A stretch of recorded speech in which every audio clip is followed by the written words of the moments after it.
Hello, नमस्कार, आदाब, सत श्री अकाल और अस्सलाम वालेकुम। मैं हूं मोहम्मद अहमद काज़मी, लेकर आया हूं आपका पसंदीदा कार्यक्रम नज़र दुनिया पर। मिडिल ईस्ट में जैसे जैसे कब्ज़े वाले फ़िलिस्तीनी इलाकों में इजरायली फ़ौजियों और यहूदियों पर हमले बढ़ रहे हैं, इजरायली फ़ौज अक्सर फ़िलिस्तीनी घरों में घुसती है, उनको डराती है और उन्हें उनके घर वालों से अलग करके ले जाती है। रिपोर्टों में कहा जा रहा है कि इजरायलियों को इंटरनेशनल कम्युनिटी और अरब मुल्कों की खामोशी से इन कार्रवाइयों की हिम्मत मिल रही है। दूसरी तरफ इसराइल और लेबनान के बीच गैस और तेल निकालने के मामले में समंदरी बॉर्डर तय किए जाने के मामले में हिजबुल्लाह काफ़ी हद तक हावी नजर आ रहा है। हिजबुल्लाह अमेरिका और इजराइल के खिलाफ कामयाब तरीके से दबाव डाल रहा है। अमेरिका की कोशिश है कि किसी तरह से इजराइल को फायदा पहुंचा दिया जाए, लेकिन हिजबुल्लाह ऐसा नहीं होने दे रहा। इस सिलसिले में लंदन में सीनियर अरब जर्नलिस्ट अब्दुल बारी अतवान ने बहुत अहम तज्जिया किया है।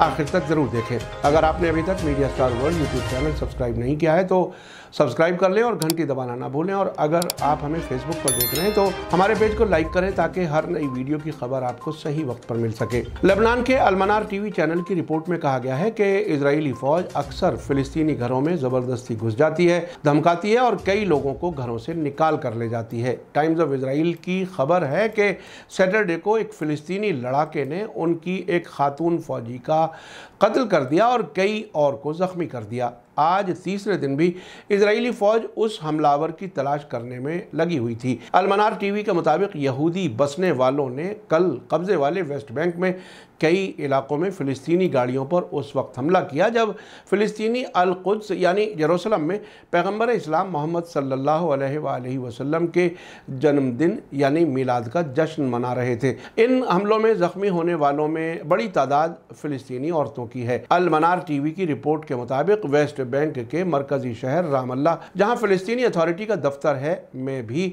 यहूदियों ने इजरायली फ़ौज के साथ मिलकर शहर के नॉर्थ के दरवाजे पर फ़िलिस्तीनी गाड़ियों पर पथराव किया है, जिससे कुछ कारों को नुकसान हुआ है। इसी तरह जॉर्डन वैली में इजरायली बसने वाले एनल हलवा जंक्शन पर इकट्ठे हुए और फिलिस्तीनियों की आमद और रफ्त में रुकावट डालने के लिए सड़क पर पत्थर फैला दिए और फिलिस्तीनी गाड़ियों पर पथराव किया। इसके अलावा वेस्ट बैंक के नॉर्थ में इजरायली यहूदियों की सरगर्मियों की निगरानी करने वाले गस्सान डगलस के मुताबिक इजराइल के बसने वालों ने वेस्ट बैंक के कब्जे वाले शहर नबलस के साउथ में हुवारा शहर में फ़िलिस्तीनी गाड़ियों पर हमले किए हैं। उन्होंने फ़िलिस्तीनियों और उनकी प्रॉपर्टीज़ के ख़िलाफ़ बढ़ते इजरायली हमलों की वार्निंग ऐसे वक्त में दी है जबकि जैतून की फसल का मौसम अभी शुरू हुआ है।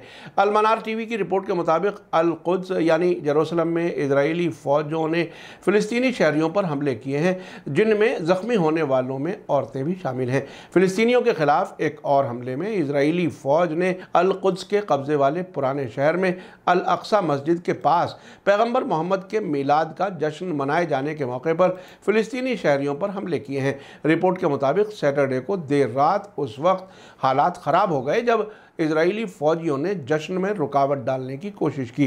फ़िलिस्तीनी मीडिया ने बताया है कि शहर में इजरायली फ़ौजी कार्रवाइयों की वजह से कई फ़िलिस्तीनियों को चोटें आई हैं, जबकि कई को गिरफ्तार किया गया है।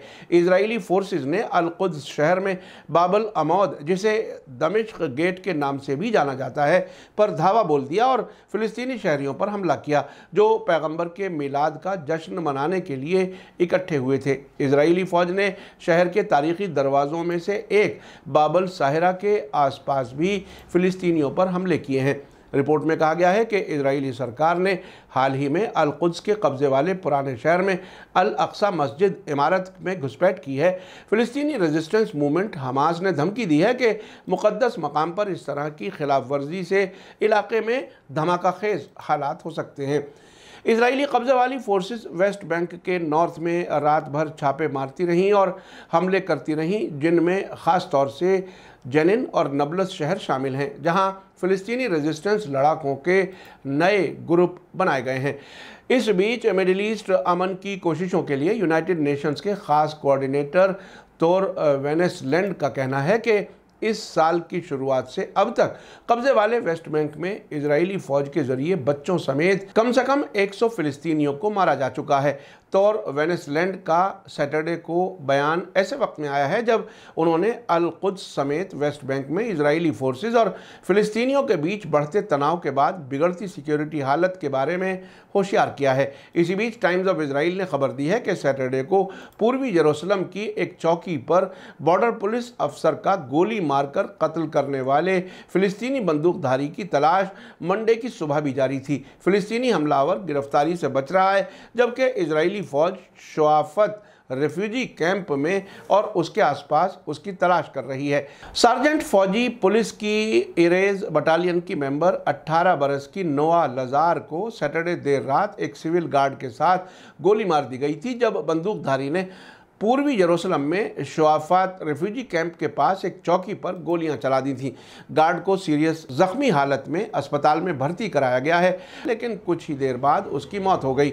उधर ईरान के पारस टुडे ने रिपोर्ट दी है कि पूर्वी बैतुल मुक़द्दस के शुआफात रेफ्यूजी कैंप में इजरायली फौजियों और फिलिस्तीनी जियालों के बीच कई जगह झड़पें होने की खबर है। इस बीच इजरायली फौजियों ने रेफ्यूजी कैंप को पूरी तरह घेर लिया है और घर घर की तलाशी ली जा रही है। फिलिस्तीनी जियाले ने बहादुरी दिखाते हुए जोरदार हमला कर दिया, जिससे एक इजरायली फौजी मारी गई और 3 जख्मी हो गए। चश्मदीद गवाह के मुताबिक शुआफत कैंप में इजरायली फौजों ने जाहिया सलाम इलाके के घर घर की तलाशी ली है और इस कार्रवाई के दौरान आंसू गैस और प्लास्टिक की गोलियों का इस्तेमाल किया गया है।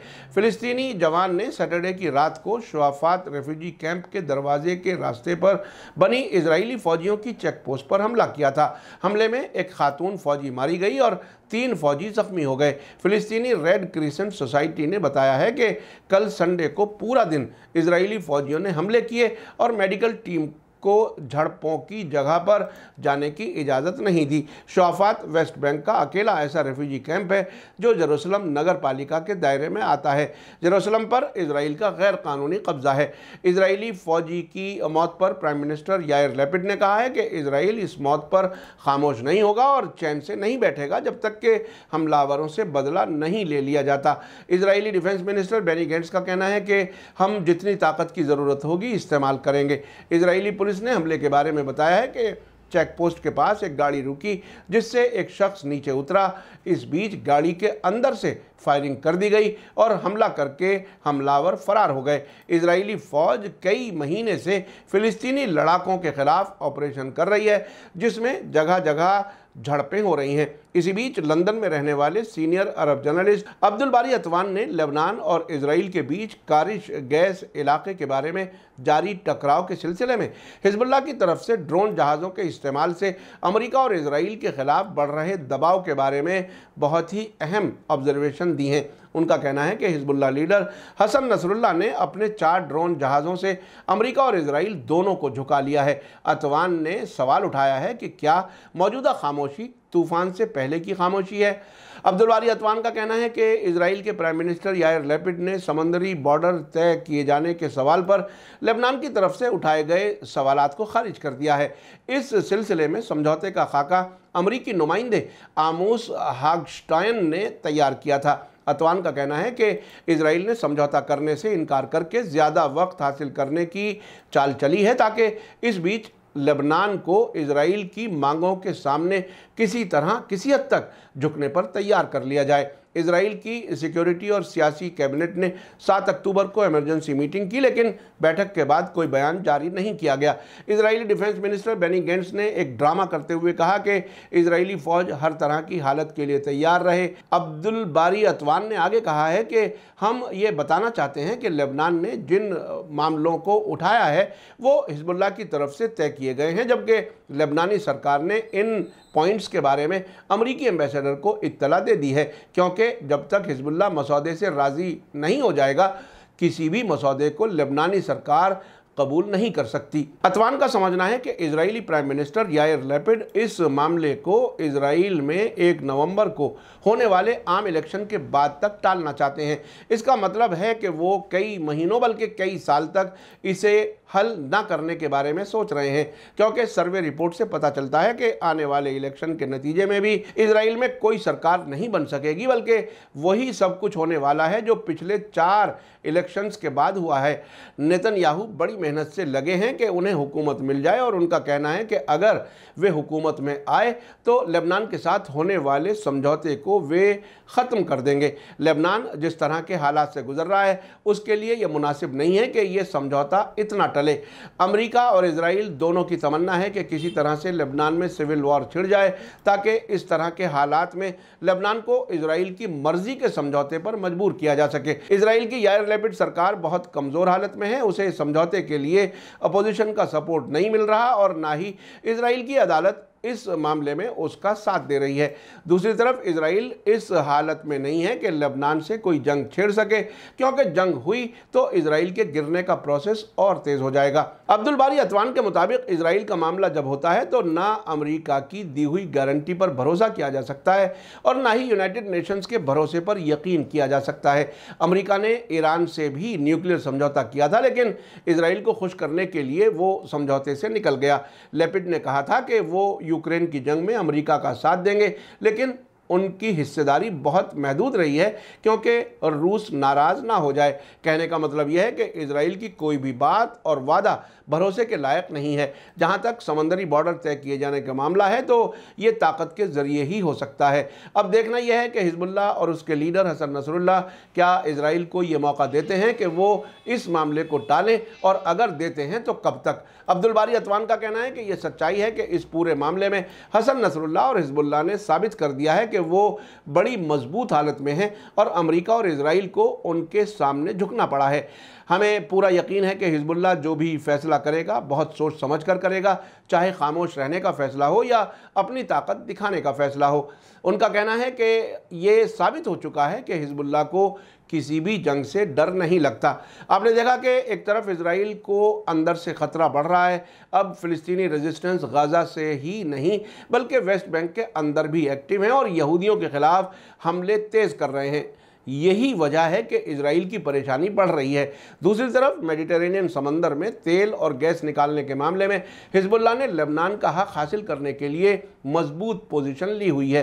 हिजबुल्लाह के ड्रोन जहाज़ों से इजराइल ऐसा डरा था कि वहाँ तेल निकालने की कोशिश रोक दी गई थी। इन दोनों वाक़यात से जाहिर है कि फ़िलिस्तीनी रेजिस्टेंस और लेबनान के हिजबुल्लाह ने इजराइल और अमेरिका को अपनी मर्जी थोपने की कोशिशों में नाकाम कर दिया है। मीडिया स्टार वर्ल्ड लगातार नज़र बनाए हुए है। इसी के साथ मुझे दीजिए इजाज़त। आज का एपिसोड कैसा लगा कमेंट्स में ज़रूर लिखें। थैंक यू, धन्यवाद, शुक्रिया। जय भारत, जय हिंद। मीडिया स्टार वर्ल्ड के और वीडियो देखने के लिए हमारे चैनल को सब्सक्राइब करें और सीधे नोटिफिकेशन पाने के लिए बेल आइकन दबाएं। और अगर हमारी खबर सच्ची और अच्छी लगे तो अपने व्हाट्सएप, इंस्टाग्राम, फेसबुक और ट्विटर अकाउंट पर ज़रूर शेयर करें।